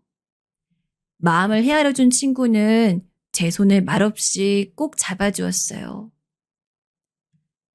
괜찮아. 다 괜찮아질 거야. 좀 쉬어.